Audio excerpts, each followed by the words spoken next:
The proceeding will start shortly. Good afternoon, this is the Communication Committee and this is a one-off hearing with the BBC. I'm very pleased to welcome Tim Davie, Director General, Dame Elan Closs-Stevens, the Interim Chair, and Ms Claire Sumner, who is Director for some weeks now, so it's not in response to any particular event, but I am pleased nonetheless that the substance of our session today, which is about our report of last year on BBC Future funding, and there's a follow-up to that is covered on the front page of the Times and other newspapers, coincidental. But before we get to the main top questions about recent events and the latest controversy surrounding the BBC, and some points and raise some questions with our witnesses in relation to accountability and independence, which both are important to public confidence in the BBC, whether it's when it's dealing with a crisis or when it's about its future and the loyalty of licence fee payers. And just to reassure witnesses that we have no intention of seeking to preempt the investigations that are ongoing or to intrude into personal or personnel matters which are not topics for us. But could I start by asking you, Mr Davie, please, to perhaps give us an update on the two pieces of work which you announced last week, and particularly what the timing is of those reports, as in those pieces of work, when you're expecting them to conclude, and what we might see by way of publication when they are concluded. Thank you, Chair, and I appreciate the chance to update the committee. As I've said, this has been a difficult affair where we've tried to calmly and reasonably navigate actually some difficult concerns around the allegations of themselves, duty of care, privacy and legitimate public interest. As you say, we've announced, and I'm sure the committee is aware of the things we've announced in terms of the action steps. Let me just directly update you on where we're at. So the first is the fact-finding investigation procedure for the BBC. If you have allegations with regard to an individual, you look at those allegations, you go through the facts, and then, as any organisation, I think, with due care and attention, decides whether you're then you're into any kind of process with the individual based on those facts that you have got through. We're in the process of looking at those facts, and I would say we're keen to receive any information because we just want to understand anything that's out there. It's difficult to give you a precise time on that. The reason is because you have to go through that diligently, assess the information. There's also duty of care concerns within that. So on that one specifically, because I'm not in control of all the variables, that could take weeks or it could take a couple of months depending on, or even longer depending on what we get and managing the individuals involved flawlessly. And my main priority is to be fair, make sure we get all the information into that process and act judiciously. But that process is underway, well managed, with, I think, world-class experts in the area that we have within the BBC. The second thing is clearly, in a case like this that's been difficult, you always get learning. So what I've asked for, and the committee will have seen this, and I think it may be worth, Chair, me asking my chair to give you a sense of the board overview of this particular element, which is the review of protocols and procedures, including the learnings of this case. So, and go through that process of understanding what we need to do in terms of, are there any adjustments to our protocols and the procedures that come from this. That will be led from an executive point of view by the highly experienced Chief Operating Officer, Lee Tavazia. From an executive side, I'll let the chair give you a sense of how the board is overseeing that, and actually we're involving external expertise as well to make sure we are properly held to account. The third thing, I just want to mention one thing, if I may, which is the last thing, which is immediately I have asked for a quick look at what is red flagged to ensure consistency during the period by which we do the review, because it would be slightly bureaucratic of me to have process running but not immediately fix some things that are obvious in terms of making sure there's consistency in what gets flagged up. So we are doing that work immediately. I didn't answer the question around timing of the second element. I think that group will report in, I'll say the autumn, maybe late autumn. That's the kind of timing I suspect. Do you want to, Dame Elan, just add to how the board is overseeing this process? Thank you very much, Chairman. I would like to add, because I think that the presence of the board's oversight of this, the governance issue of this whole instance, and actually knowing what the executive are doing and thinking whether that is proportionate and whether it's the right form of action, has been vital in this whole occurrence. So just for your information and for your sense of the locus of the board in all of this, I was informed immediately by the Director General when the Sun seemed to be asking questions. The board met then on the Saturday afternoon. It met on the Sunday afternoon. I was back in London on the Monday, and I'm sorry to say I've been here ever since. And will be until Friday. So we have been taking an overview of this, and my letter to the Secretary of State has been shared with you, Chair, yes, thank you, and with the Chair of the Common Select Committee, and as courtesy also with the Chair of Ofcom. Of course, Ofcom doesn't have a locus in this sort of non-editorial complaints, but I thought, just as a courtesy to our regulator, that they should be informed. Okay. So our plan of action is that the Chief Operating Officer takes charge of this investigation with a Deloitte senior partner, and I have asked whether that it's possible to name him here today. Simon Curden, who has extensive experience in this field, is a very senior partner. And I have also asked Sir Nick Sirota, who is our senior independent director, to oversee this on behalf of the board. The terms of reference are being worked through. The terms of reference will be in front of the full board this coming Thursday, next in 2 days' time, and they will be published in due course, and the inquiry will get underway as soon as possible.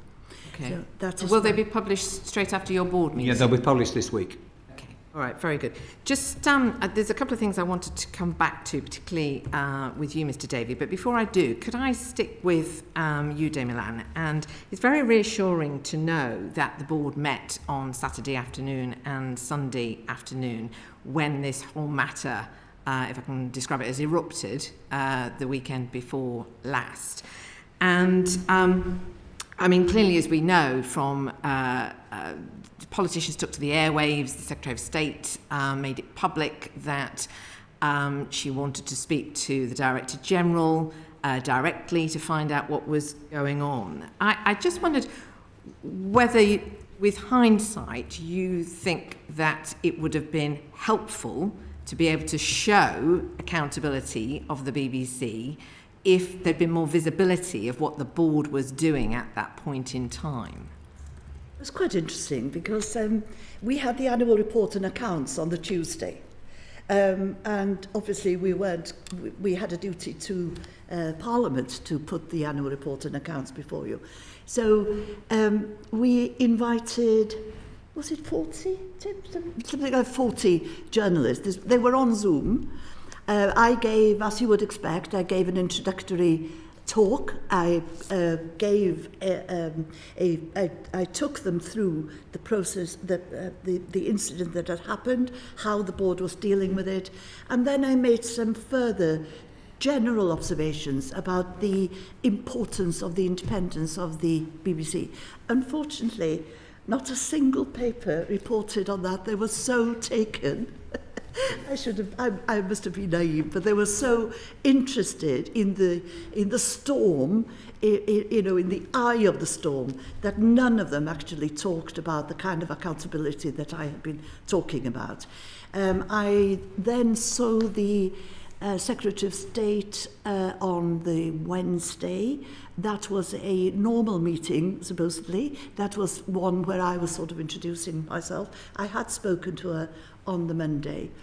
All I can say is, you know, the Secretary of State has a complete right to opine on this issue and to make a public statement on it, and even to ring the Director General. But an opinion is not a directive. And I would say that I have been put in place by the board in order to maintain the independence of the BBC. And to me, the independence of the BBC is a bedrock of it. Independence from government, from opposition, from commercial pressures, from particular pieces of people who protest. Actually, the whole issue of our impartiality as a board dwells on the fact that we are independent and that we have independence of thought and independence of opinion.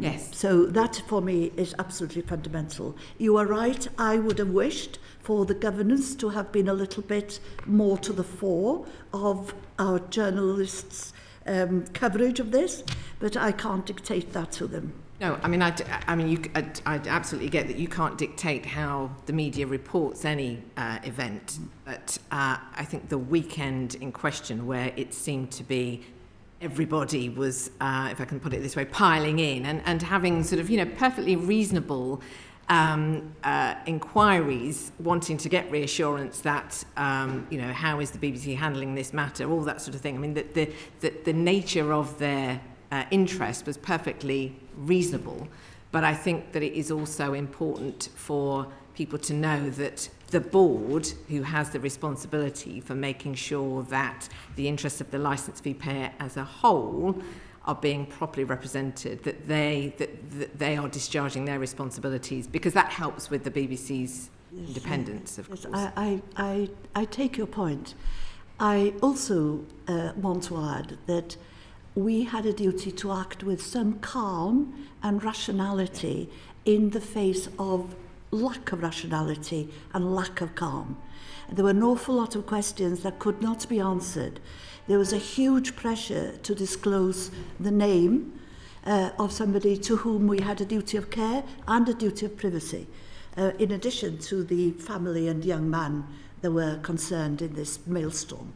So I was, on the one hand, seeking to establish the right of the board to oversee what was happening, but at the same time, I was trying my best to make for a calm and rational discussion of the issue before we all got carried away in what could have been very wrong directions.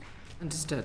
Can I just go back to the original complaint and ask Mr. Davie, I mean, as has already been acknowledged, we had Ofcom before us last week, and they made clear that this is not a matter for them, and it's quite distinct from an editorial complaint where there might be a right of appeal to them. In light of that, I wondered if you could update us on what is the current situation as far as the original complainants are concerned, as in, is the BBC still in contact with them, and do they understand the process that is being followed and what they can expect once it is completed? Thank you. Yeah, inevitably, I know you go so far because I want to protect privacy here. Let me just say, since that weekend that we've been discussing, we have been in touch with the complainant, and obviously we want to be engaged and appropriately listening and understanding concerns. Okay, but that you're in contact with them. I've just confirmed we've spoken. Okay, no, that's helpful to know. And as part of the review that is being carried out on the protocols and the procedures of handling this sort of thing, I just wondered if there was anything more that you wanted to add about the difference of complaints handling of this kind versus editorial complaints, because I think most of us, you know, are very sort of quite clear and confident in how editorial complaints get handled, but this one's sort of somewhat different. Yeah, so I mean, we have, as you know, we sometimes get to hundreds of thousands of complaints on various scheduling issues and questions of tennis is the latest, thing that most people we've had more complaints on tennis than any other item, certainly in the last few weeks, in terms of scheduling. So you've got all that coming through, and we can talk about it in more detail, but the process by which, as you know, Chair, and well versed in terms of the various stages of that, which I can talk people through, stage 2 and then to Ofcom. We then have complaints of this nature that come in that might be serious allegations, but we have a lot coming into the BBC. We're a huge organisation, we have different things, some are malicious, some may be small issues, potentially big issues, so that is a difficult thing to judge for coming into our audience services centre.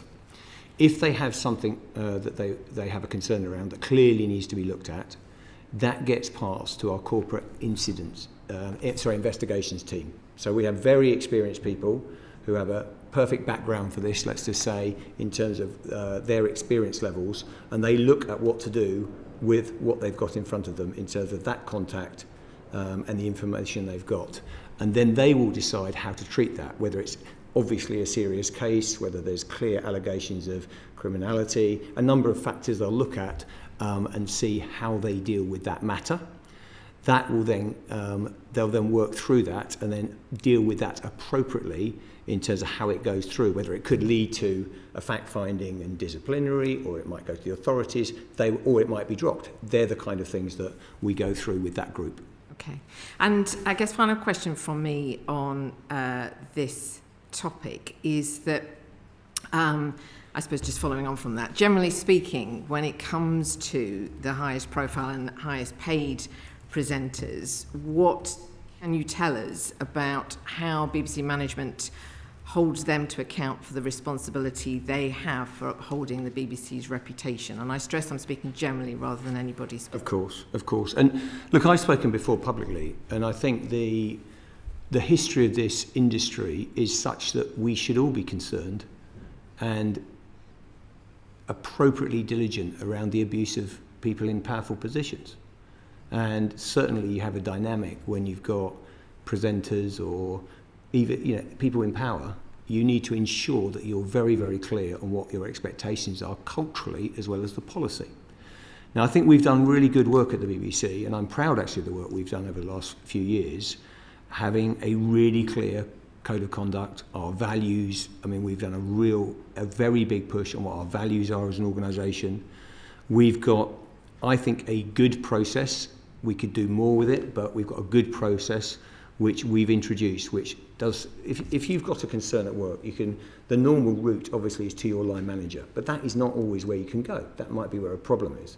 So then we have another route, which is our support at work line, which is you can just ring up HR, not connected with your line management. But critically, the thing we've introduced, and I am proud of it, I think it is working, but we've got more to do in making sure everyone's confidence in it. We've got most people very confident in it, but we need to keep working on it. There's still gaps in that. And this is, I think, normal when you're deploying these things, which is our whistleblowing process, which is external and confidential. So if someone doesn't want to give them, and that process I can talk in more detail another time, or if the committee want to get into that in more detail, I'm more than happy to. But that process has been introduced and actually is a route by which people can go all the way. That could get raised to the non-exec director or even external company. So there's a safe place they can go to raise concerns, and we track that. And I think in terms of transparency, there's not many organisations that would put that in their annual report. And we do have that annual report, and we're more than happy to track it. Obviously, I can't talk about the individual cases and everything that's going in there, but I do think we've got a good process. Okay. I wonder if I could just add here that one of the reasons for asking Sir Nick Sirota, although he's a very distinguished man in his own right, one of the reasons for asking him to be involved with this investigation that which is underway, is that he is also on our board, not only our senior independent director, but the board member with a responsibility for overseeing the whistleblowing arrangements. Okay, but to be specific about it, in terms of serious, high-profile presenters who hold in their hands or have on their shoulders serious responsibilities when it comes to the reputation of the BBC, there is in their contract generally something which is about disrepute. Yes. Yes, okay. Good, okay. We may want to pick up on governance framework more generally when we're coming to other questions as we proceed through. But what I'm going to do now is to, if you like, draw a pause under this part of the hearing and move to the main substance of the reason why we invited you here. And as I said at the start, this is a follow-up to the inquiry that this committee conducted last year into BBC future funding, and the report that we published a year ago, exactly today as it happened. And in our report, we some of the findings that were there was, I think, important that we were able to depoliticise this question about BBC future funding. And we were able to, which was one of the main aims, really, to get away from this position, which was, no BBC, no license fee, no BBC. And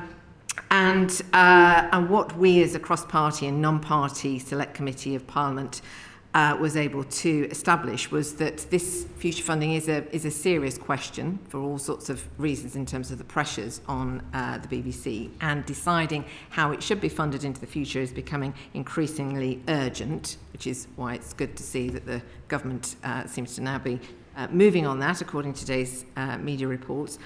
And what we collectively concluded was that the status quo was not an option. So even if it was decided that the licence fee should remain the way of funding the BBC into the future, that too would need to change. And we looked at various models. Now, as part of our report, we made some specific recommendations to the BBC, and that's what we want to focus on in this session today. And with that, I'm going to move over to Baroness Harding, who will kick us off.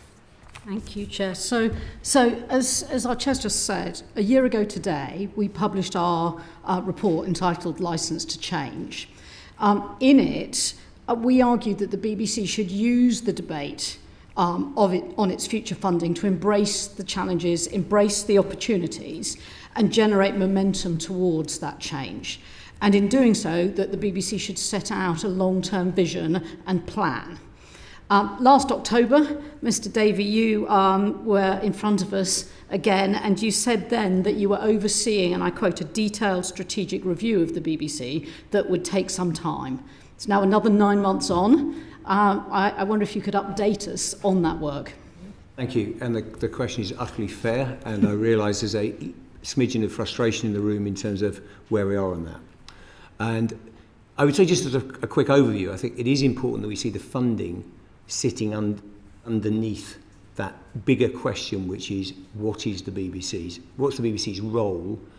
And I wouldn't put this into the next charter, which is, as the world is moving so fast, if we look at I don't think there's a problem with the mission and the purposes, but I do think we need to be clearly articulate what our role is as this world is changing so fast.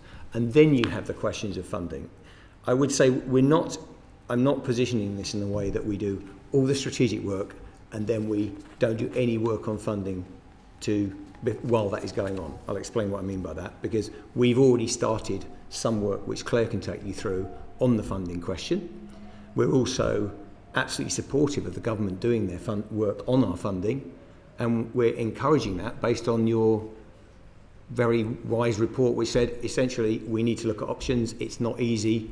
If you want to protect universality, the licence fee has a lot of benefits, but to echo what the Chair said, I think we want to look at the options.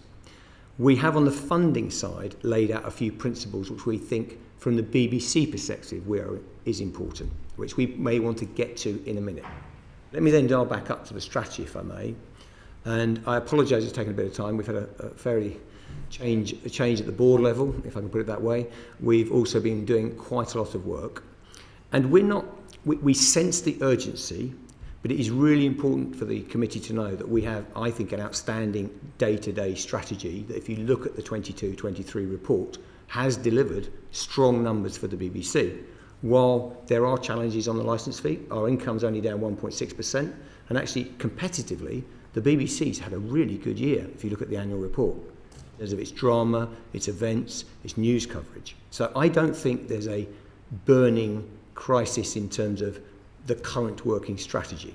Having said that, I think what you're going to see for us in the next few months, and I'll say by year end to make sure I'm safe, is we do want to come out with some work and some communication about how we see in a world in which there's increased disinformation. 70% of the world doesn't have a free press. I mean, this is a serious global crisis. We have some big decisions to make about the role of the BBC. Now, to give you a little kind of indication of the kind of things we're going to be talking about, I think there's a real battle now for an organisation which has no agenda but to find the truth and to report impartially. And you know I've made that decision. It's not been the easiest decision, but it's the right one to keep the BBC impartial for all the noise around us. And this last few weeks, I mean, it's so noisy, but we have made that decision. And I think that will get more valuable, and actually we can use technology to help us with that. The second area that makes us completely distinctive is around homegrown talent. We develop talent. We're not just trying to get return on investment on our drama series. We're trying to get the right creative work and make a creative contribution. And critically, if you look at our numbers of across the UK, we are now more spread across postcodes across the UK than we've ever been. Most of our successful dramas are really anchored in place, like Happy Valley.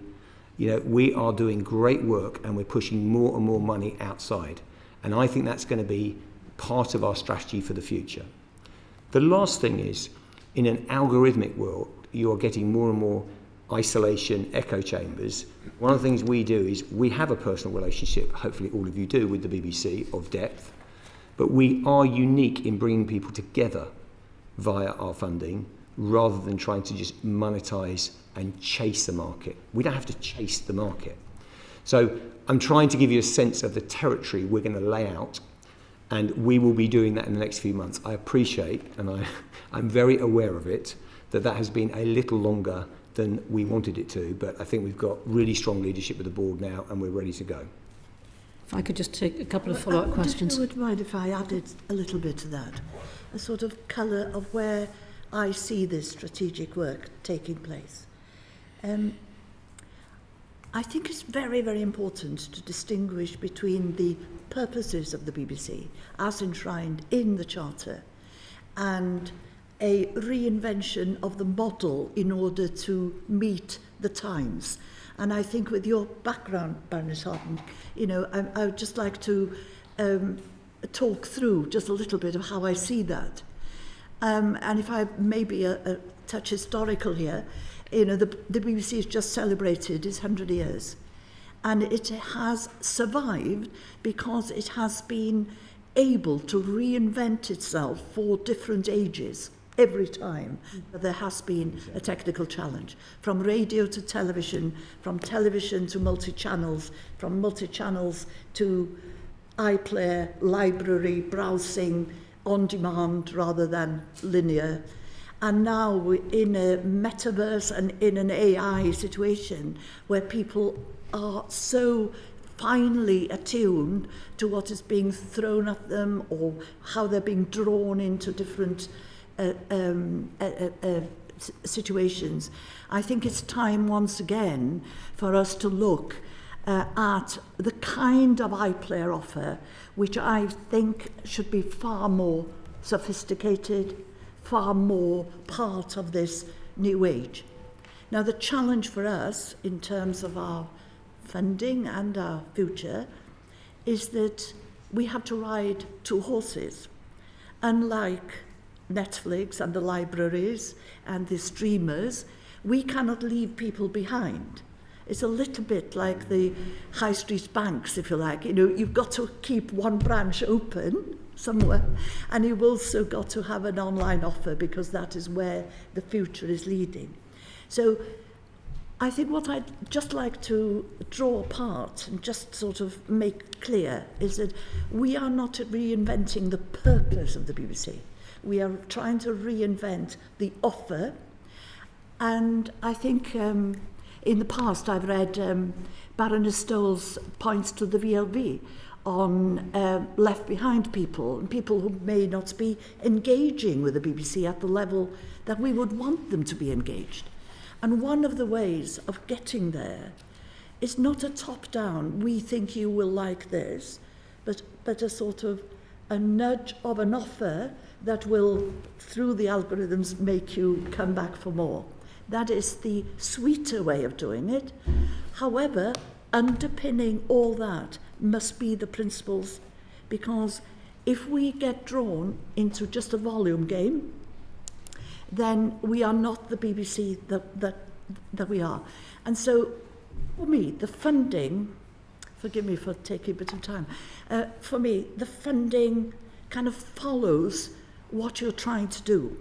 So if what you're trying to do is to remain universal, so that everybody has something from this, then it follows that a funding model has to also bring us together in some ways, rather than splitting us apart. So I would say, let's do the form, let's do the function of the BBC, the way we see ourselves in the future, which we will be coming back and publicising and sharing with everybody, and then to see what model and what level of finance that requires. Well, and certainly you're preaching to the choir, to this committee. We wanted in our report to encourage you to set out what that plan should be in order to inform the funding discussions rather than the other way round. So I'm very encouraged to hear that. Can I take it from what you said that you will be publishing a strategy or a plan, whatever words we want to use to describe it, by Christmas? Yes. Fantastic. Can I just ask one clarifying question, and then my colleague over the other side of the horseshoe is going to follow up on those points about universality, I think. I think it was probably at the Royal Television Society, I may have misremembered, in the autumn last year. I think, Mr Davie, you talked about the BBC becoming a digitally led public service media company. I would say that is a subtly different role than maybe the BBC of 100 years ago. And yet you haven't used any of those words in the last 5 minutes. I just wonder if you can join up that sort of big vision speech that you gave nearly a year ago with what you've described, which sounds a bit more tactical. The speech was a broad plea that we don't look backwards as public service broadcasters, and I say broadcasters in plural as well, because I was looking at the market, and almost entrenching into this. And by the way, this is such a difficult game. I do enjoy it, but it's a really difficult game in terms of how we ensure we're bringing people along, but also repurposing an organisation whose funding has been cut, by 30% in the previous decade, and now another 400 million based on inflation. So so we have big questions on how do you do that on limited funding. And I think we're actually pulling it off. Now, what I was trying to do there, and it does, forgive the language link not being there, it's utterly linked, which is what I was trying to say was the purposes, and I think we need to do more on this, which is because I think actually what's happened in that intervening months is we're beginning to see how technology is both a threat but a huge opportunity in terms of what that digitally led organisation is. See, we don't have to chase the market. We can choose to use AI and algorithms, look at verification, look at what we did on the story with the Greek migrant boat, with new technology, with fantastic R&D capability to understand what's going on in the story. So that is a digitally led organisation, but it's working against its purposes. What I was trying to do in that speech was try and jolt us all, say, look, over time, I know I spooked people slightly on the digital switchover side. But over time, people are moving to an on-demand media habits. 65 to 74-year-olds, main source of news is online. Yeah, main source of local news, is online. Yeah, we are moving. So I wanted to make sure the BBC is not confusing its purposes with the means of delivery and have an organisation that was very set up just to fill broadcast slots. What we will set out in the autumn is absolutely linked to that. I take the point on the language. We've just got to make sure that bridge is clear. Okay, thank you. Lord Foster. It is perfectly possible to consider funding models without having decided what the BBC is for, and in a sense our report did that, because we did look and say that basically an solely advertising model would not work, wouldn't bring in enough money. We said that subscription was not really viable and would certainly lead to all sorts of access problems for people. But our fundamental point was, as has been said, very clear that if you're going to make final decisions, then you need to be absolutely clear not only what the BBC is for, but also how it's going to deliver that vision. And you've been very clear that you're going to work on that. I think I would share a degree of disappointment that we're having to wait so long for it, but you've explained the other pressures you're under. But, I mean, my first very quick question, I have some more detailed ones, my first very quick question is, given all these media stories that the government is going to conduct their own review into funding models, do you think they should be advised to wait until after your report has been produced? Not necessarily, because I think this work is going to take some time, and I don't think we're unclear about it's a bit like you were saying about your report, which I think there are some things that and it relates to the chair's point around the overall purposes of the BBC, which mean you may be debating funding levels to a point, but you cannot break the funding mechanic from the editorial vision of an organisation. Advertising leads you in a completely different direction, and subscription leads you in a completely different direction. And we have set out 5 clear principles, which you may or may not have seen, in terms of what we see a funding mechanic in any circumstances has to deliver. You know, does it deliver the mission of the BBC? Because we have a mission through our charter. Does it deliver that? Does it safeguard our impartiality and our independence? And some funding models do not do that. Does it provide a sustainable financial model? We've seen around the world, and I really think one of the things that most people should do is go and have a look at public service broadcasters and travel outside the UK and see how precious what we have is and how fragile public service broadcasting is and free media around the world. We with respect, we're in our bubble. We've got major problems around the world in terms of the free press and public service media. So does it provide a sustainable financial model? Because you cannot plan year to year the kind of navigating the changes. Does it help the creative economy grow? I've always, as a leader, been very clear in my job that I am not here to defend the BBC wholly as an institution. That is not my sole job. My job is to grow I'm fiercely passionate about this, grow the creative industries. The BBC has to be accretive to a commercial, thriving, creative sector. And if you talk to most of the commercial businesses in the sector, they see us as accretive to their businesses. Not everyone. We have some fun and games with certain bits of the companies or whatever, but overall, we should be celebrating a wonderful sector that's outstripped the market, put in jobs, and it's because we've got a curious and wonderful blend of public intervention and private enterprise. So any solution to me has to do that. And the last is, does it deliver fair value for audiences? My job is not just to get the licence fee as high as possible, it's to make sure that we get the support for it and people want to pay it and think it's great value. And that is, I think that construct, with respect, will hold regardless of where we end up in terms of where we focus this institution. And I don't want to stop the work going on. And I think you proved that in your analysis, you could begin to fence out some of those arguments while we do our work. And just to reinforce, we have a good strategy in the BBC around value for all, and you can track us against it. We're delivering pretty well versus competition in terms of the share of iPlayer. I won't bore you with all that. Our competitive performance on commercial, we're doing pretty well. We've got some threats like every media player. So this isn't a situation where we're on our knees. This is about future. We want to, it's not just simply that we've had a bit of chop that we've delayed doing this. We also want to get it right. We'll take our time, set a proper course. It's very important. Can I just pursue one? I mean, and that's very helpful, thank you.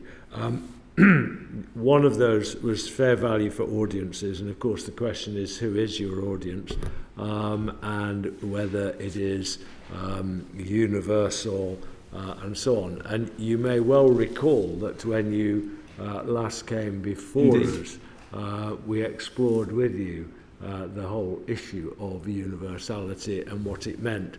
You yourself admitted that you could probably go away and work on your answer. You've had over a year. I wonder what your answer is now. Thank you.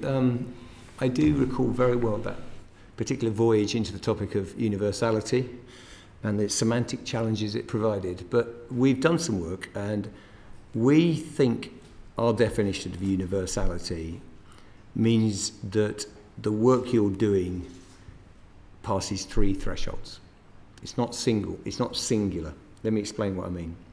And we think those 3 things are: it must be relevant to all audiences, the work you create, not just the wealthy. Yeah?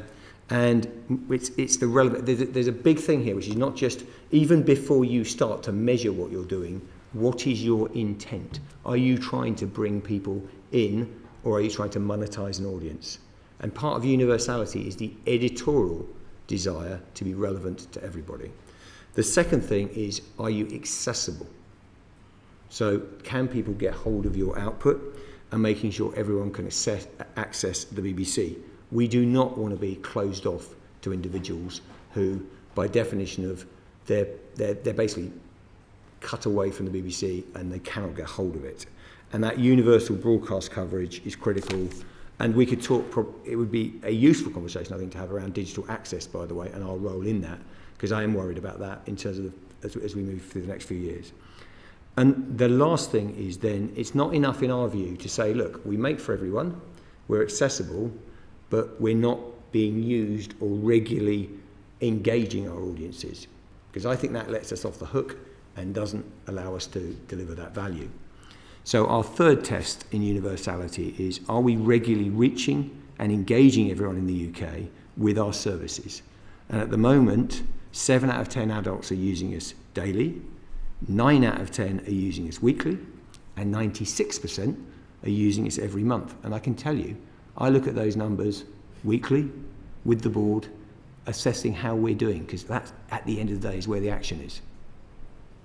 Thank you. I'd love to pursue more, but I know the colleagues want to come in. I suspect Baroness Fraser might pursue your relevant to everyone claim, but that's for her later. Indeed. Thank you, Chair. Thank you. Lord Griffiths. I'm aware that we catch you, unforeseeable for you or us, at a particular time where you're reeling with stuff that's been thrown at you, and you have to cope as best you can. And you're facing the expectations of a committee like this that has challenged you to embrace the future, to be on the front foot, to have a vision and to go for it. And I feel like I want to just commend what I've heard so far as suggesting to me that that's where you find yourselves. My question is simply that I would like to hear the third voice.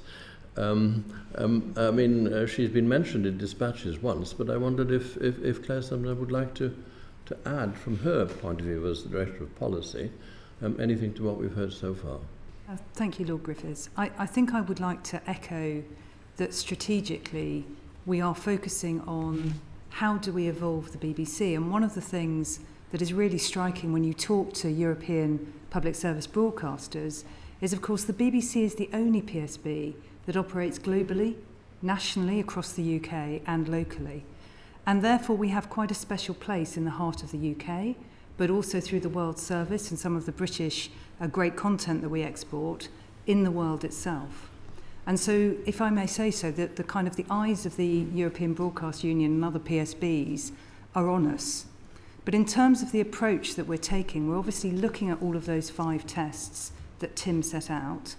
And then we're also going back to some of the previous work that we've done before, around, for example, the over 75s, where we looked at kind of 3 main areas, which actually reflect what we're talking about, which is when you think about fairness, there are several elements to that. One is value, which is at the core of the BBC strategy.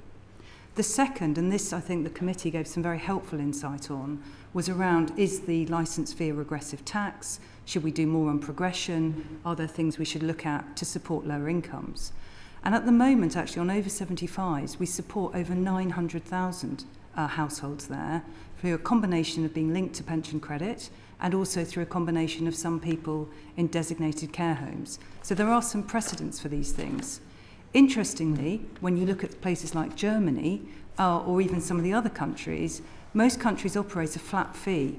They're not really progressive unless you're linked to taxation, or in the case of Finland, as you know, a personal levy.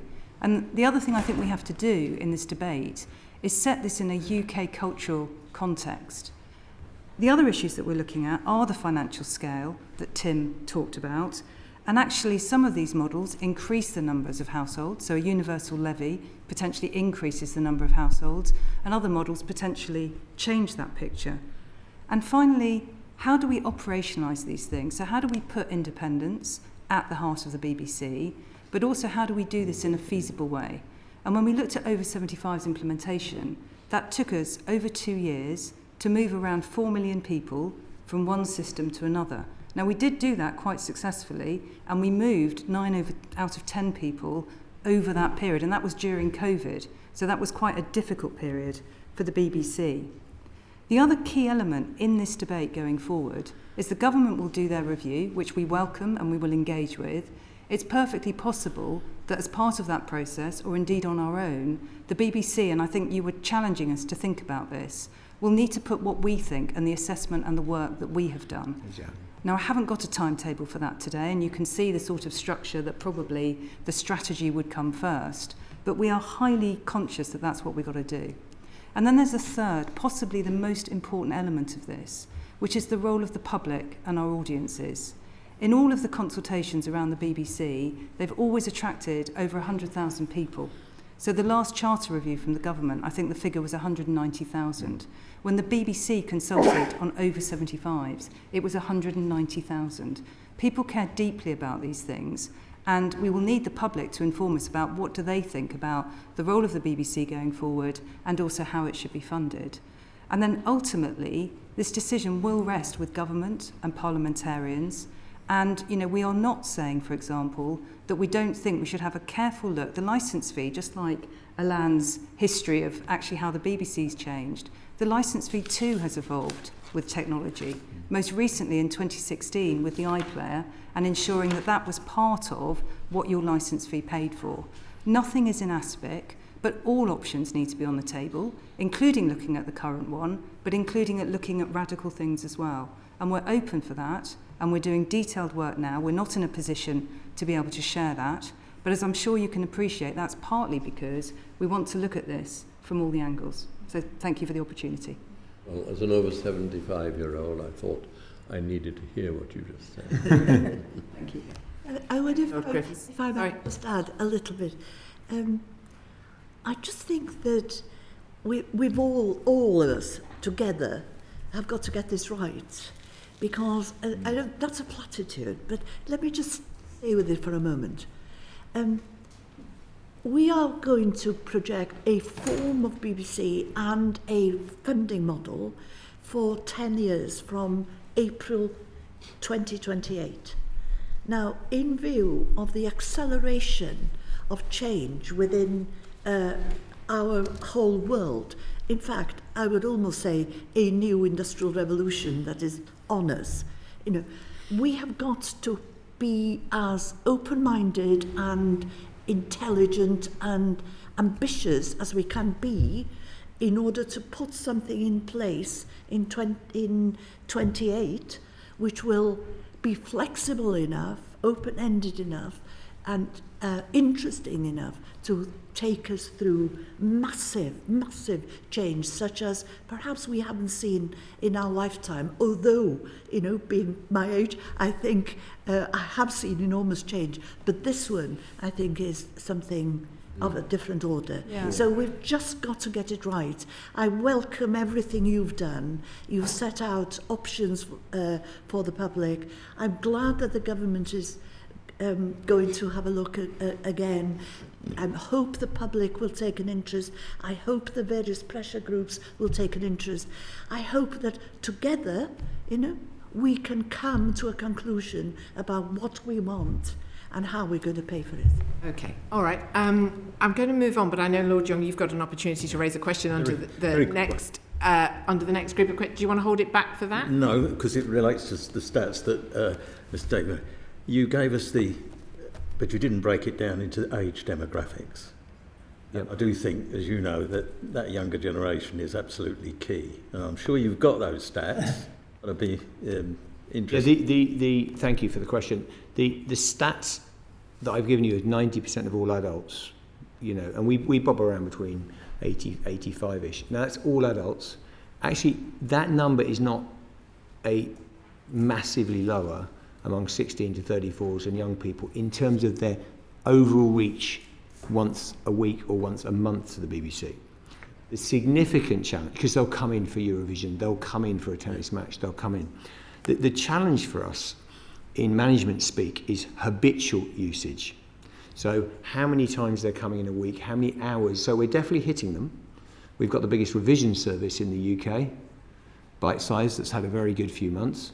So we are impacting them. It's a question of, are we locked into habitual usage? So I'm hopeful many of you around the committee room will have your habitual usage of, may I suggest something like the Today programme, or whatever your pleasure is, Radio 3 if you're that way inclined. Yeah, I have a lot of, that is what locks value for the licence fee in.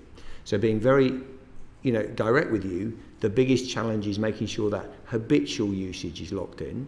I think over time, actually, we may have slightly less time because that's inevitable when there's infinite choice.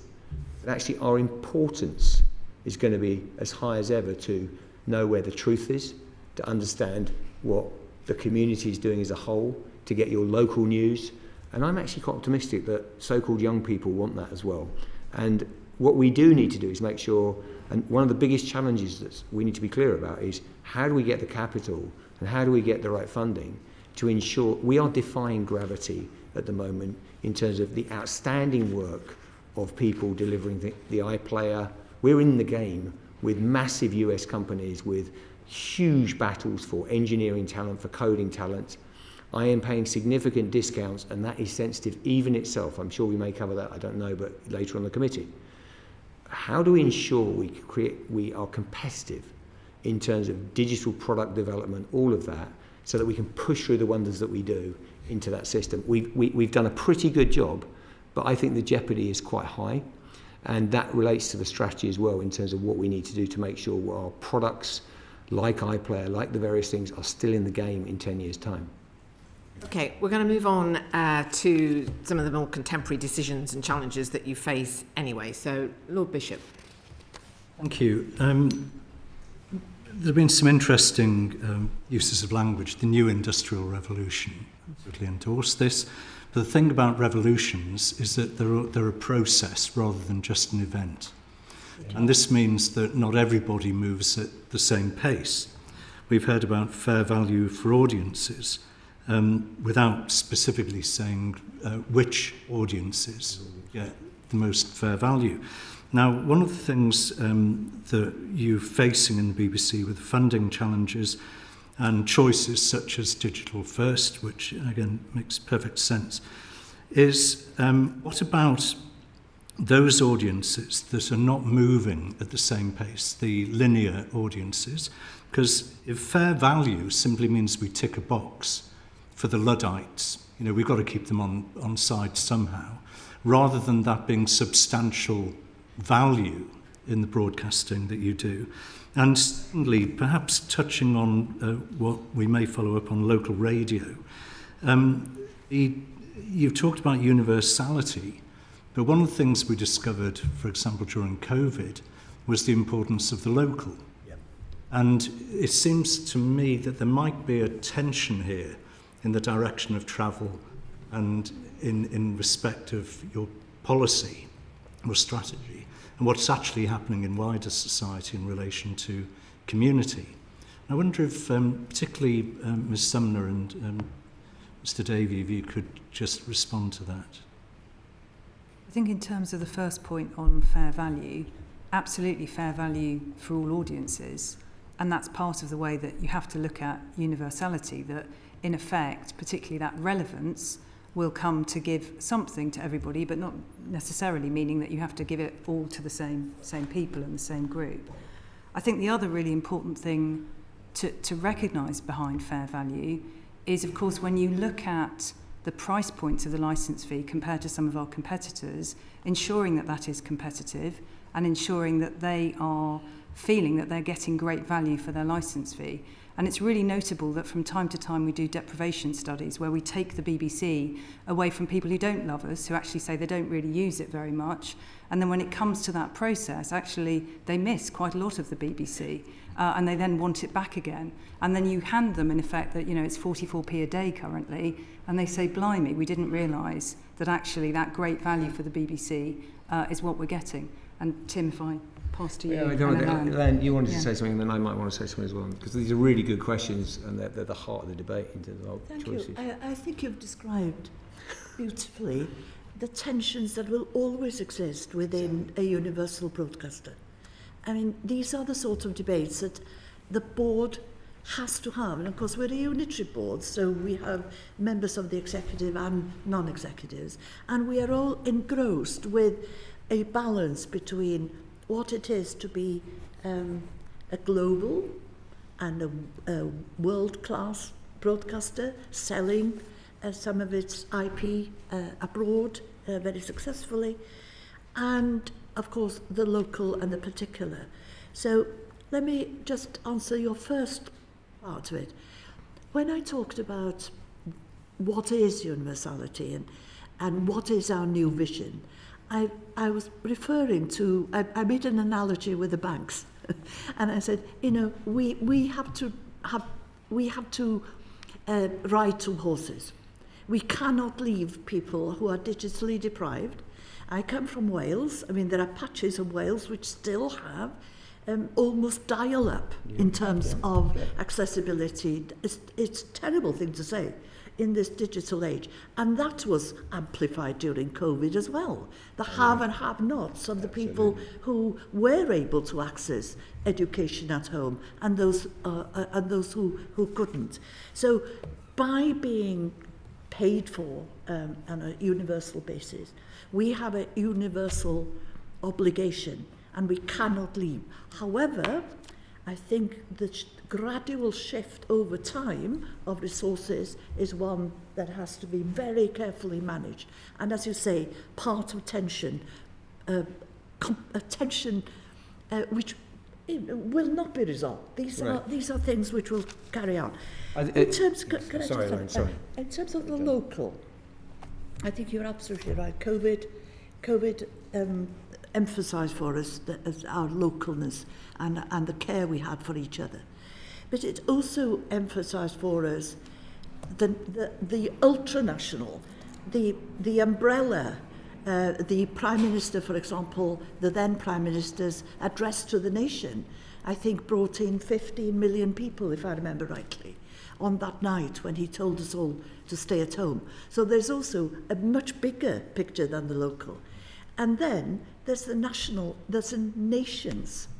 For example, we were delivering during COVID the curriculum in bite size to Scotland, Wales, England, Northern Ireland, which all have different school curriculum and different emphases. And we were doing it for all of them. So again, it's not just the tension between local and global, it's local, national, nations, regions, and all of that is the responsibility. Ultimately, it's the responsibility of the governance of the system to weigh those things in balance and to satisfy our licence fee payers that we are being fair. I think what I'm getting at is the ease with which people assume a way of seeing the world that can change very radically. Yeah. So, for example, 10 years ago, people were saying we now live in networks, we don't live in localities, everything's online and all of that. And then you discover that we do, because we're physical people. And if I can just follow it up, you used the word, Mr. Davie, earlier about semantic challenges you had last time you came when I wasn't here. Is universality or universalism, is that a bit of a weasel word in that, a bit like inclusion, which is a word I never use because it simply includes the people who agree with my definition of inclusion, which is automatically, by definition, exclusive. Is universality or universalism a good aspiration, but it hides the need for discrimination? We'll move to some specifics because we're getting very, very esoteric in this. Well, it underlies use language. I don't see of itself a weasel word, actually. I think it's the right aspiration. So I really don't think it's a weasel word in that. I don't think... The issue is it's fiendishly complex then to... And this is... Your summary is absolutely how we are, as guardians of the BBC during our tenure, are trying to get the balance right between delivering and making sure everyone... I mean, I want to super serve people. And sometimes, by the way, people outside the BBC who may not be that friendly ascribe all kinds of objectives to us. Commercialisation, we don't want the old. Forgive me, it's nonsense. What we want to do is make sure we are delivering value across the people who pay for it. Now, the reason that is fiendishly... I'm not looking for sympathy, but the reason it's fiendishly complicated is this whole notion in corporate world of return on investment of 3.7 billion. Okay? And in a commercial operation, and this is why the funding model is so important, in a commercial operation, the return on investment is very straightforward. It's profitability, then everything else follows from that. And I've run commercial businesses, and believe me, there are other challenges, but that bit's quite easy. This is a multi-variable game. And when we talk about local and other things, we have got a complex set of filters. They're not impossible to manage. It's what's the best way to spend that money that results in usage. This is really important because I said the last thing on universality is it being used, because what we don't want to do is do all the right things but they're not watched or not used. I know that sounds obvious, but I talk to people and we know that the licence fee, guess what, is supported by people who use the BBC. This is important because we're not just a market failure organisation.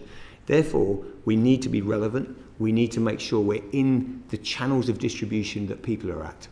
Yeah, and that means the traditional linear channels, but also if people want their news online, we need to be there. And this puts enormous strain on our finances as we transform and make sure we don't leave anyone behind. And what we're trying to do is not just chase ratings, but try and triangulate public service with maximum impact. Like, where do you spend your money? That means we do make some choices. We'll talk about local. But our intent is to keep the high standards of public service broadcasting, but not leave people behind at all, ever. But sometimes make some adjustments on how thick the provision is in one distribution set. Yeah. And that's the game. That's the game. That's what we're trying to do. Okay, thank you. Baroness Healy. Thank you, Chair. I mean, we understand the financial constraints, but I'm just wondering how you do respond to the concerns that the restructuring of local radio will lead to worse services for audiences, and the criticism particularly emphasises that it will impact on local communities, and there has been a lack of consultation, and that the impact on Black and Asian audiences, and also the local radio staff. So there's a whole gamut of criticisms, and I just like to give you a chance to address them. Of course, and we've spent... And just to add to that, I think the other thing which was just to pick up on where we were going before with the Lord Bishop's question and this one is that my desire for a bit more specificity was because we know that Ofcom has criticised the BBC for a lack of clarity around some of its decisions and the impact that has on certainty for audiences and that sort of thing. But Understood. Well, firstly, local. I mean, local is an utterly critical and essential part of the BBC's offer, and will probably become more important if you look at what holds democracies together. Absolutely, to a point, by the way. Don't start me on that, or I'll get the esoteric warning. But justifiably, but absolutely, if you look at what we should be backing local connections, local news, all of the things we deliver. So we've made a choice which is even though our budget is under enormous pressure, we will keep investment in local. That's the first thing. We'll keep investment in local. What we do think, however, is you do need to move some of that money, and it's a minority of that money, from linear to online, because in most places, I love local radio. I think they do an outstanding job. The connection is fantastic. We have brilliant people in local radio. But if you go to a city in the UK, on average, about 15% will listen to local radio. So if you went out on the street, 15% listen to local radio, and the connection with them is outstanding. But I worry that we need to make sure that local news is not just tracked in linear radio, but we have the right current affairs capability. I think our online offer needed to be upweighted. So we are making some choices, and we cannot do it all. And this is why it's painful. If I had more money, I wouldn't have to make these choices. But what we have chosen to do, as you know, is in the afternoon, so when 70% of the listening is to the mornings and the things we're protecting, the sport, what we are doing in the afternoon is we're moving to 20, not 39 programmes. That is not ideal, and it's incredibly painful, and I understand if you're one of those people who listen to those shows, it is difficult. But I do think it is right in a media organisation to move some money across from linear services to make sure we're not, for them, most of audiences over 55 are now getting their news from online. Now, I know the companionship of local radio is precious. I would love to keep all the services. But what I can't do on my tenure is at the end of a few years say we didn't keep local relevant. And it's really tough. And the organisation is significant, and I care about it, but it's the right decision. Thank you. I wonder if Dame Ellen would like to add to that. You're talking about there must be at least one bank left on the local high street. I mean, is there a danger for older people particularly to miss out if everything begins to go online? I know the morning programmes are preserved. I think we were very concerned that the time from the early morning through the drive programmes, through that precious time of 10, 11, 12, up to lunchtime, that is the crux of the listening to local radio and the way in which you inform yourself about your community.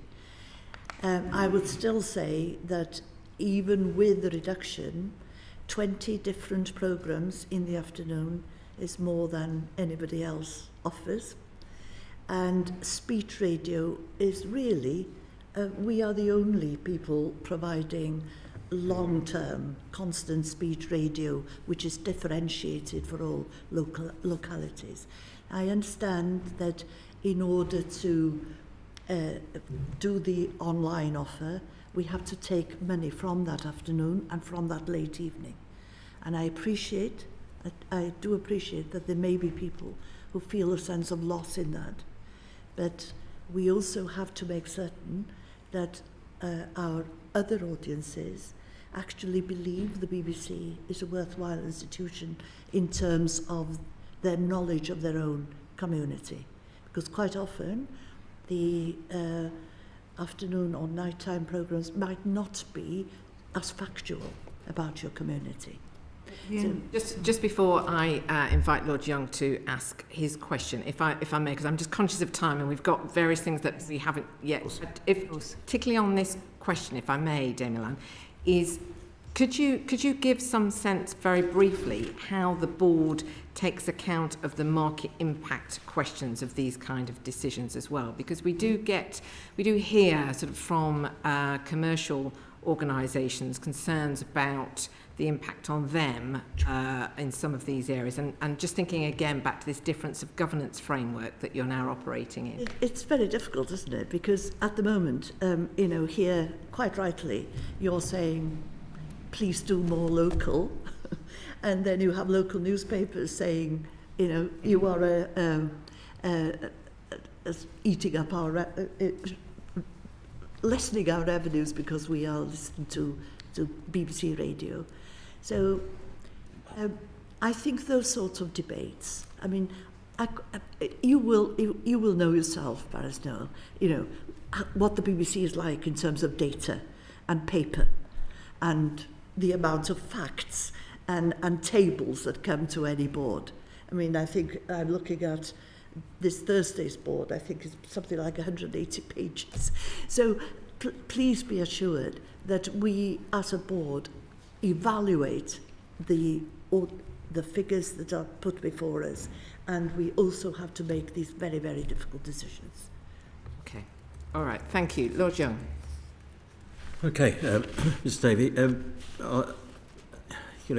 given the budget pressures, what extent are such choices made about cost saving versus audiences? And I want to focus on one aspect. You pay some very large salaries. Right? I'm going to mention one. I could mention a number, but I'm going to mention one because I think it's significant. I mean, you pay something like 1.3 million to Gary Lineker. Right? Now, however good he is, he actually isn't the asset. The asset is Match of the Day. I could sell Match of the Day anywhere, and so could anyone else in this room. People think they're indispensable. I remember Des Lynam saying the same thing. Jeremy Clarkson thought he was indispensable. Top Gear goes on. They're not. And I've heard before, well, it's going rates. I remember when the Director General was paid $800,000 a year. I thought it was appalling, ridiculously appalling, because we were told, I think you're very lucky. You've got one of the best jobs in the world. I agree with you. Full stop. Agreed. So the fact that we've managed to secure you at 400,000, I'm not arguing whether that's the right figure or not. Ideas in You his just head give me a there. pay cut, but it's fine. Yeah, 400-ish, okay, plus. Right, Yeah. so you could run Match of the Day with some really good presenters. You've got them there now. You've got some women. You've got others.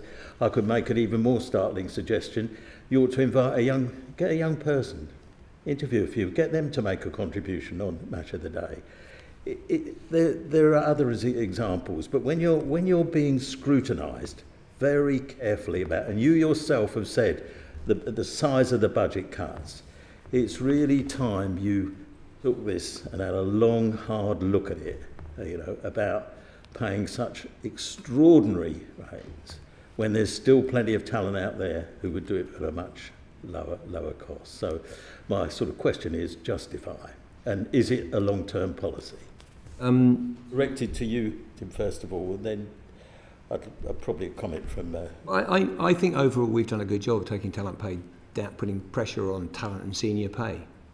I actually don't agree that we could give it a go, but around the table anyone can do this. I actually think broadcasters, someone who has played for England, got the experience, done the thing, is of immense value to us. I would say, let's just set this in context for a minute, and I understand and respect the issues around PR challenges around it, but it's really important. We have 24,000 individuals who come on air and contribute on the BBC. We only have 68 who are paid more than 178. Yeah? If we took them all down to say no one gets paid more than 150,000, that would save the BBC. No, I'm not suggesting that. Okay, but let's do that. It saves us £5 or £6 million on a budget of 3.7 billion. It saves about £5 or £6 million. Yeah? And so I understand the issues around communication, but in terms of actual hard savings, if we took it down, it's not a hugely material chunk of money in terms of the overall BBC budget. Now, you could use it in other areas, and I'm sure there'll be people thinking, listening to this broadcast of the BBC going, well, I definitely could use that money, and I respect that. But those individuals, which represent 0.34%, deliver about 40% of our viewing and listening. They're where the action is for most people in terms of their relationship with the BBC. And we could debate, and other people could present these shows. But some of these individuals, I believe, do a difficult job extremely well. Having said that, I just want to, instead of just saying, I sound like I'm just saying, no, and here's my argument. We continually look for opportunities, and our lead presenter of Match of the Day has taken his salary down. We are looking at how we continually offer increased value for money and how we take those opportunities. There is no doubt, however, though, the market is, it may change a little bit now because it goes in and out in different situations. The market is pretty hot for talent who carry an audience. And I think that it's worth investing in at a very limited level. Okay. Is there anything in particular that you wanted to add to that, Dame Anne? I've spent years in a university in a theatre, film and television department, which actually brought out very many quite major talents. And I just got to say to what the Director General just said, top people make it look easy. I think we just leave it at that. Okay. Right. I'm sure that won't satisfy Lord Young, but no, well, it's a debate. We might be able to arrange a screen test at some point, but yeah. Young by name, but getting past it, I think. Yeah, there you go. Okay. Yeah. All right, we're going to move on. Baroness Fraser. Thank you very much, Chair. I think I better start by declaring an interest because I'm on the board of Creative Scotland, which includes Screen Scotland. Great. And I also run a Scottish charity, Cerebral Palsy Scotland. So it won't surprise you that my favourite bit of the BBC Charter is to reflect that you have to reflect, represent and serve the diverse communities of all the United Kingdom's nations and regions, and in doing so support the creative economy across the UK. And our report, this committee's report last year, it reported that data from Ofcom suggested that audiences with disabilities from Scotland and those from lower socio-economic backgrounds express lower satisfaction with the BBC. And I'm grateful to Lord Foster for sending me the figures that was provided at the time, and that the percentage of the audience group who thinks the BBC informs, education, entertains is relatively high, but the percentage of each audience group who think that the BBC is effective at reflecting people like them goes down to sort of 50%. So my question really is, you recognised at the time of our report that you needed to do more. You have spoken about some audiences. Ms Sumner, you talked about the over 75s, but what have you done since we published our report, and what more is there left to do? I just as a sort of thing, I really like, Mr Davie, your commitment to homegrown talent and growing the creative industries.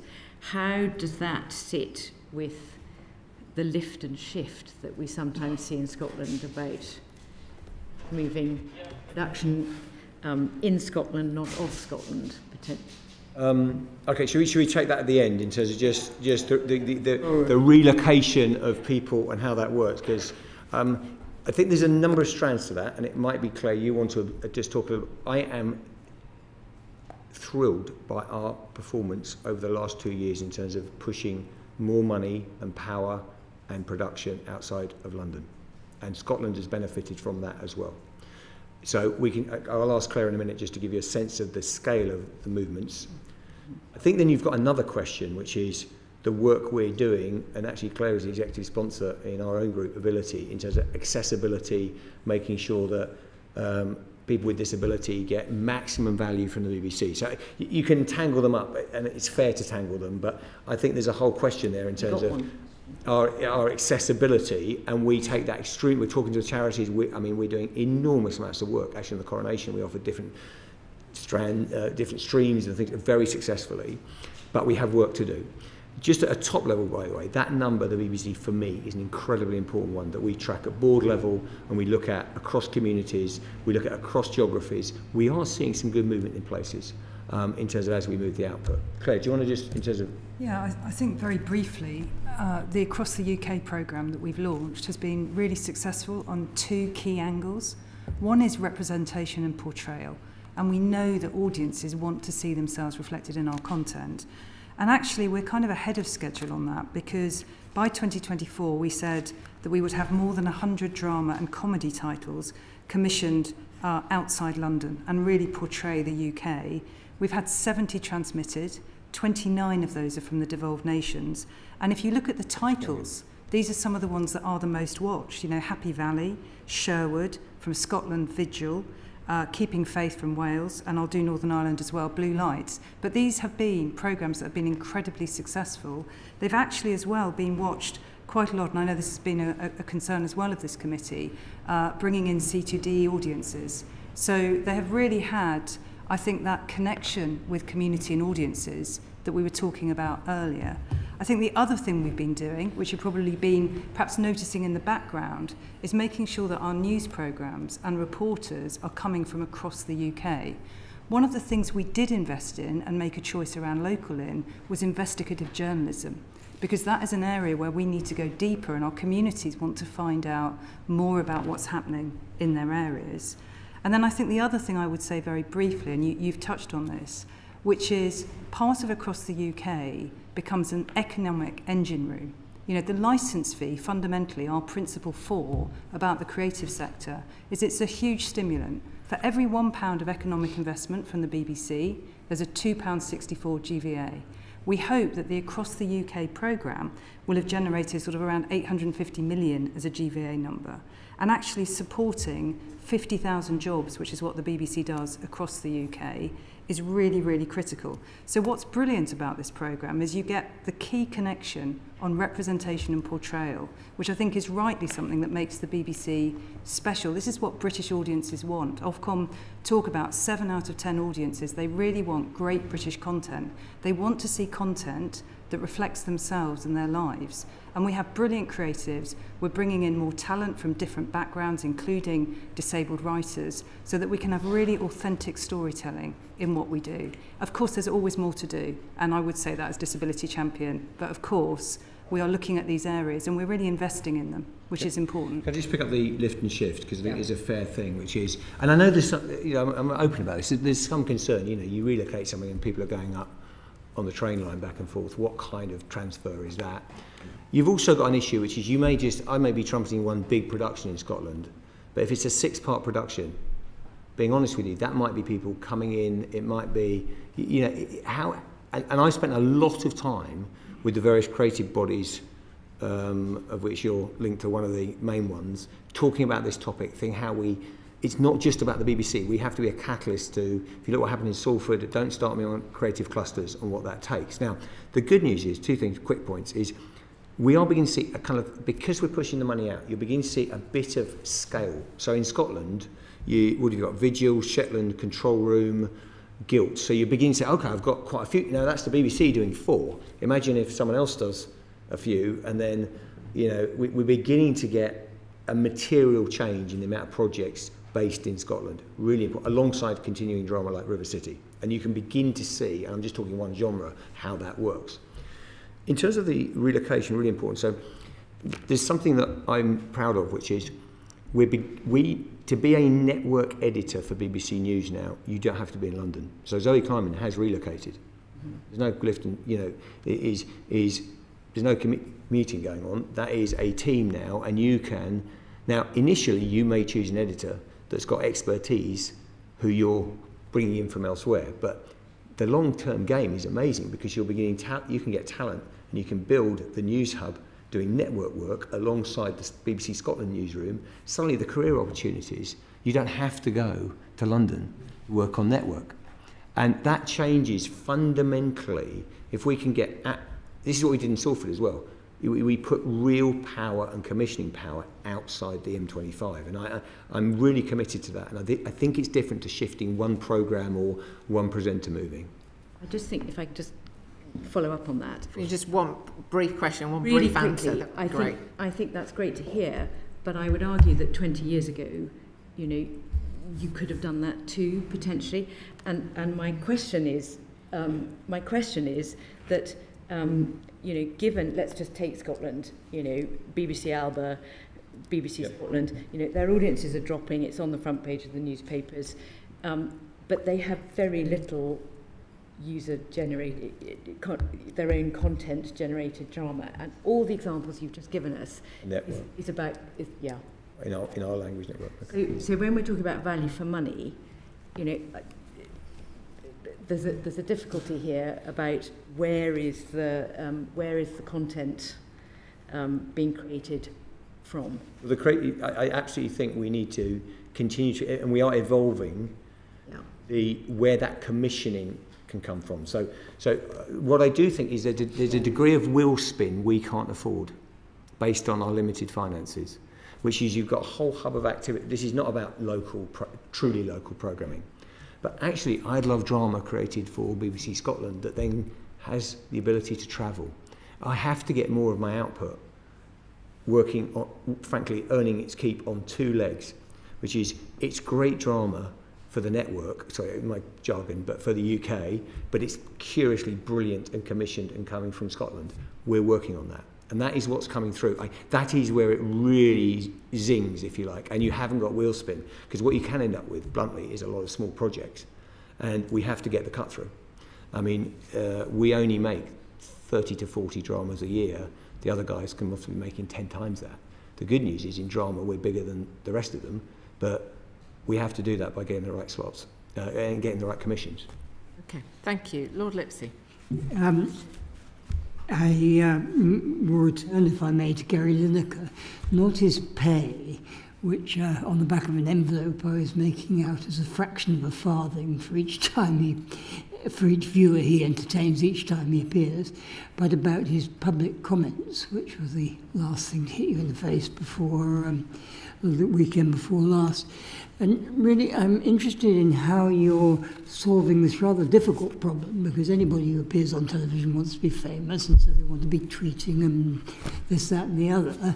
But on the other hand, they are, even when they're doing something privately, the person who we know from our television set, and they have to be restrained in certain ways. How are you getting on with your review of what those rules should say? John Hardy's done his work on the social media review, navigating and trying to understand those, because no one wants to restrict people unnecessarily. I just want to make sure I've got one simple objective, which is the BBC is understood by people to be duly impartial, and we have different standards for the newsroom, we have different standards for general staff. We have this group of people who are these high-profile freelance community. There's not that many of them. And I think I won't repeat what you said. You're trying to articulate that and make sure that there's a reasonable framework where people can properly express views, but we're not compromising the position of the BBC in terms of delivering due impartiality. Because how we facilitate free speech is because you don't know how Chris Mason votes. I don't. So that is how we facilitate free speech, by him not offering a view. There's this issue, which is when people are high profile within the BBC, they're not in news, is there any restriction and how that works? We are pretty close to coming up with how we navigate that tightrope. Well, I mean, in a way there's a similarity with Huw Edwards, because they're both doing things that, though they weren't perhaps intended to, harm the organisation for which they're working and which you have to be hot on. Will you promise to publish your findings and instructions? The social media review will absolutely have a public, part of what we need to do is have a public social media policy. If I may, I would be careful to equate any cases between individuals. I think this is very much about the social media review, and of course we'll publish something, and hopefully that will be not too far away. And I think it's a fair point not to seek to compare those two very different pieces. I guess one thing I would, though, just push back on is it was interesting that you define, if I can call it this, the Gary Lineker incidents as a freedom of speech incidents, whereas for a lot of people that's an accountability question. If I did, I didn't mean to. Okay, what I said was there were freedom of speech questions that resulted from the incident. I was talking about the concept of freedom of speech. I wasn't referring it to a freedom of speech incident. It goes back really to what the Lord Bishop was saying. For Balls, for Tim, these are difficult balancing acts, and decisions have to be reached on a fair balance of. But we'll come back with a recommendation, and this is also evolving. I mean, the world of social media is not easy, I think it's also think it's we've about got to find a way through reflecting your priority of ensuring the BBC's impartiality is Of course, but this is changed. Of course, but if I may, I want to make a point here, which is it's also about what really affects due impartiality, because there's so much noise and people get offended by everything nowadays. Yeah, so we understand where is their real impact to the BBC's impartiality. This isn't just about proving ourselves that we can do this, that and the other. It's about genuinely protecting something incredibly precious, which is the due impartiality of what we do. And getting that balance right is going to be, again, I like to act calmly, get my way through it. It's not been easy, but we've got talented people and we're thinking our way through it, and hopefully we can find a way where we can settle that triangulates the various objectives, but it's not easy. And I think over time it will probably evolve. And this is going to be an area that we'll keep coming back to, hopefully. But I think it is also something where I think when you reflect on the way that some audience groups feel in terms of whether their perspectives are properly understood and respected, totally, that they may not distinguish between a news presenter and a very high-profile presenter associated with the BBC expressing their views. Exactly right. And and it does come back to that corporate accountability, which is incredible. As I said right at the beginning, accountability and independence is also not just a question for times of crises. It's an essential ingredient to the future of the BBC. I've got one short... If I may, Chair, can I just agree with... Sorry, I know there's... I totally agree with every word of that, which is I think there are responsibilities and we need there is responsibilities when this is not, a situation in which you can say, I just as an institution, we devolve ourselves from the responsibility of understanding what the right framework is for this. It's really important that, and you also, it's something that I know you're passionate about, but I know at the BBC we're talking about all the time, which is institutions that don't really listen to people and understand. I mean, the BBC has got some strength in this because of our local operations. Is you can miss it. I mean, my impartiality drive, as I've been very public on it, is less about pure left and right. It's often about just understanding people's perspectives across social issues, all kinds of issues, where if you don't dig deep enough and you really understand different points of view, you will be found out. And the BBC has a responsibility to do that. By the way, I think we're really pushing on that. We're one of the only organisations in the UK to have set a social economic diversity target for our employees, because we've got to have people with different views. And we're at 21.1%. We've set 25%. This is people from lower socio-economic groups. The measure is parental income at 14. You could choose a number of measures, etc., etc. It's very important. Don't get me on definitions of working class associated with parents. But any help, I'm more than happy to have on that. Let me just ask. Lord Foster's got a brief supplementary, and then I've got some closing remarks before we. I'm trying to draw your attention to the fact we're about to vote. Oh, I see. I thought I got a message here saying you were trying to ask a question. Okay. Can I just ask one other brief question, which was not covered? If I could just seek a brief answer, which is around the merger of World News and the News Channel, and the criticism that has attracted from many audiences. Do you have anything you can say to assure people that that is acknowledged and how that might be evolving in terms of the... When you say criticisms from many audiences, sorry, I just need to understand that. It's led to some people expressing concerns about whether it is meeting the sort of, the needs of people and from a rolling news. I understand. The reason I'm saying that is because I think we need to be led by the audience data and what we're getting back from audiences, and the news team will be very responsive to that. They'll always say, okay, is that working, is that not working? Overall, I'm happy with the merger, but like any editorial offer, it will keep evolving. We'll keep looking at audience research, and we need to make sure that we've got the right balances. Okay. That remains work in progress and will be ever thus, I think. Okay, all right. Well, I'm very grateful. We've covered an awful lot of ground, some of it very high-minded, which I would always expect from my colleagues here. And I suppose my concluding thing is just to re-emphasise what it was that we recommended in our report last year, which is that whilst questions about future funding are very important and becoming increasingly urgent, what we really want to see is the BBC take the lead in the debate about future funding based on a clear articulation of your strategic vision for the future. You've set out the work that you have been doing on that. We're looking forward very much to hearing the fruits of this before the end of the year. And but in the meantime, very grateful to all three of you for giving up your time, and I'm particularly pleased to see Dame Elan here as the interim chair, and I would very much urge you as interim chair to ensure that even it is an